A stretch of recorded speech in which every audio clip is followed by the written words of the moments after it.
I got 10 years to fill a stadium, but only 2 minutes to fill your cranium.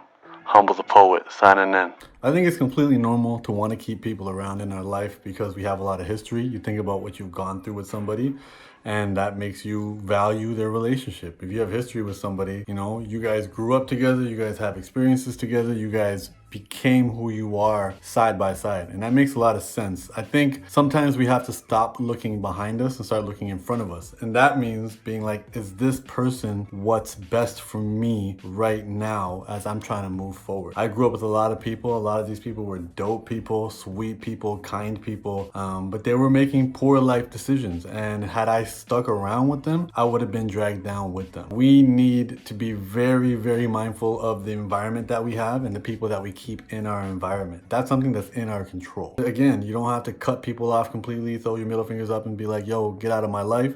You can simply spend less time and make other people a priority. We all only have 24 hours in our day.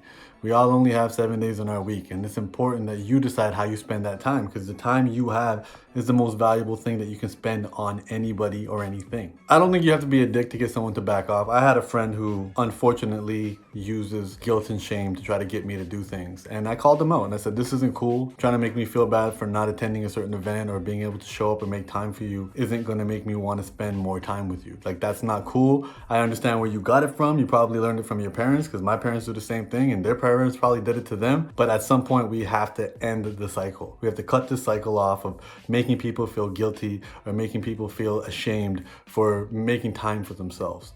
And I think I didn't swear at him, I didn't punk him off. I just said, this isn't cool, this isn't motivating me to spend more time with you. Sometimes it's just letting them know, be like, hey, things are hectic right now, I can't make time for this. I used to be able to, I'm not trying to be about that life anymore. And that's what it is. I have a friend that left all the WhatsApp groups and didn't care if people got offended.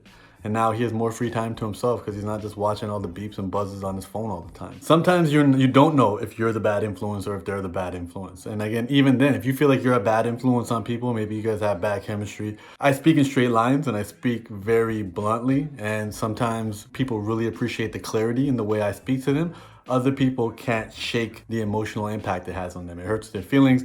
They can't deal with it. And that just means we're not really right to be around each other. And I think that's completely okay. Life is too short to be around people that you don't gel with and fit with. And it's okay to agree to disagree and find people that kind of fit your tribe better. So it's really just a matter of knowing yourself, knowing who you are, knowing what you are, and what you want out of life. And when you know that, you can decide, okay, I know my priorities. Now, what are these people's priorities? If the priorities line up, then you guys are gonna have a healthy relationship together. The people we have in our life impact us just like the food we eat, just like the media we consume, just like everything that impacts us from the outside world. If we're hanging around with people who are complaining a lot, it's gonna rub off on us and we're gonna start complaining a lot. If we hang around people who are grateful all the time, that's gonna rub off on us.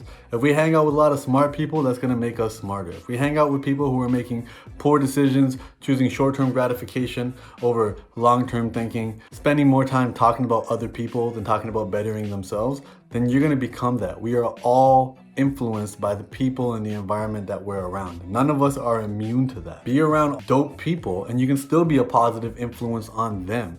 I just recently made a new friend, Aubrey Marcus, a fantastic entrepreneur out of Texas. And he's a great guy, smart guy, positive guy. He thinks outside the box. I'm able to still share ideas that he's never been exposed to. He's able to share ideas I've been exposed to. And it's just a positivity upward spiral. You can be around great people who don't have these negative things. And it's just about getting out there, being uncomfortable, making new friends and seeing that. You have to protect your environment. That's nobody else's responsibility. And if other people don't understand it, that's their problem, not yours.